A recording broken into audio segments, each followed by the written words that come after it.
Buya, saya alhamdulillah bisa menyimak selalu kajian malam Selasa ini melalui media online live streaming. Dalam kesempatan ini saya mau bertanya tentang pembahasan cincin tadi, Buya. Bagaimana kaum Adam memakai cincin yang sesuai sunnah Nabi? Sebab saya lihat orang pakai cincin berbeda-beda caranya, Buya. Tadi kita bahas masalah cincin itu, masalah tempat. Tadi ada cincin, baik. Masalah cincin begini. Hukum menggunakan cincin,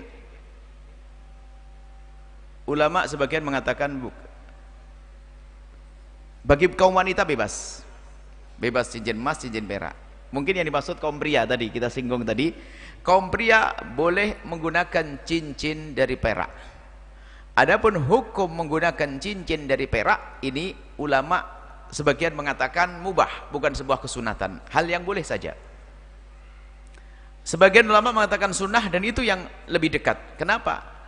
Karena biarpun itu semula mubah, hampir disepakati oleh para ulama, kalau asli mubah, yang semula itu adalah boleh saja, bukan suatu yang sunnah, dan itu dikerjakan Nabi, kalau kita ngikuti jadi sunnah kok bagi kita.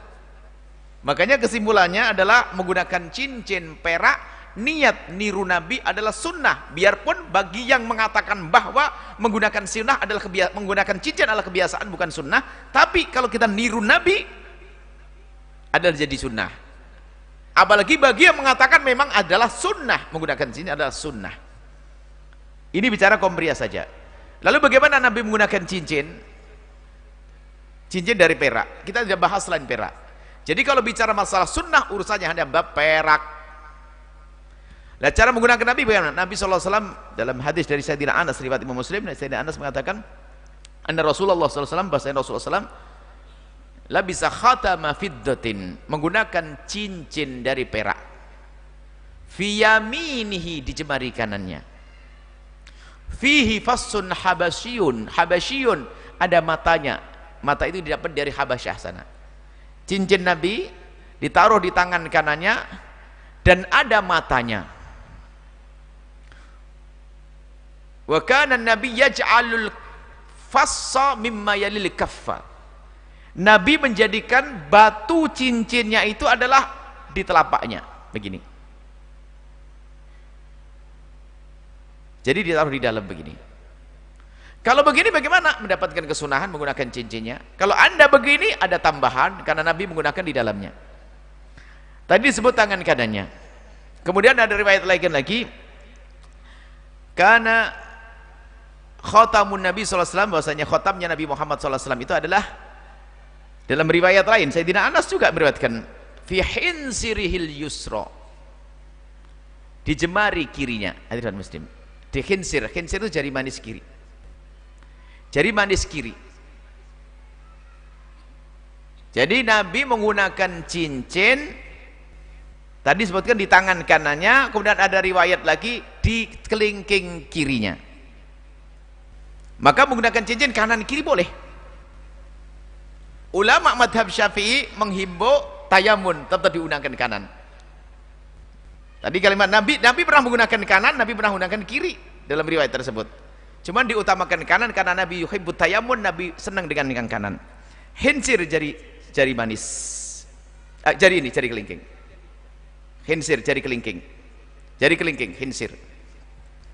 Nah, kemudian ada riwayat lagi dari Sayyidina Imam Ali dari Rasulullah, nahani Rasulullah melarangku an atakhattama, Nabi melarangku menggunakan cincin fi hadhihi, menunjuk fi hadhihi itu fa'auma'a, kemudian Sayyidina Imam Ali berisyarat kepada fa'auma'a ila as-sababata ini walati taliha, dan yang setelahnya. Artinya apa? Tapi Nabi melarang saya menggunakan cincin di sini. Kalau pakai cincin jangan di jari telunjuk. Ulama mengatakan makruh. Walati taliha, dan jari tengah. Maka jangan gunakan cincin di telunjuk dan jari tengah. Maka gunakanlah di kelingking atau di jari manis. Ini bagi laki-laki. Kalau perempuan mah boleh jemari 5. Ini babnya laki-laki saja. Maka kelingking, khinsir, maka dari ulama madhab Syafi'i dikumpulkan dari kumpulan hadis, maka di kelingking, dapat kesunahan kanan seperti ini. Tapi kalau Anda melihat orang yang pakai cincin di tangan kirinya, insya Allah dapat kesunahan di sini, di jari manis sama jari kelingking. Adapun berbilangnya cincin, madhab Malik mengatakan makruh, madhab Syafi'i boleh-boleh saja, sebaiknya tidak usah berbilang cincinnya, satu saja. Bahkan sebagian madhab mengatakan, kayak madhab ada mengatakan israf berlebihan, nggak boleh. Jadi paling aman adalah satu. Kalau ada pakai dua cincin, madhab kita Syafi'i memperkenankan, boleh. Tapi bukan sunnah berbilang cincin. Sunnahnya adalah satu, di jari kelingking atau di jari manis, dan diupayakan matanya masuk ke dalam. Kalau mati keluar boleh, tapi jangan untuk mukul ya. Nah, seperti ini masalah cincin adalah sunnah dan diniati untuk ngikut Nabi SAW, tapi dari perak. Itu masalah cincinnya.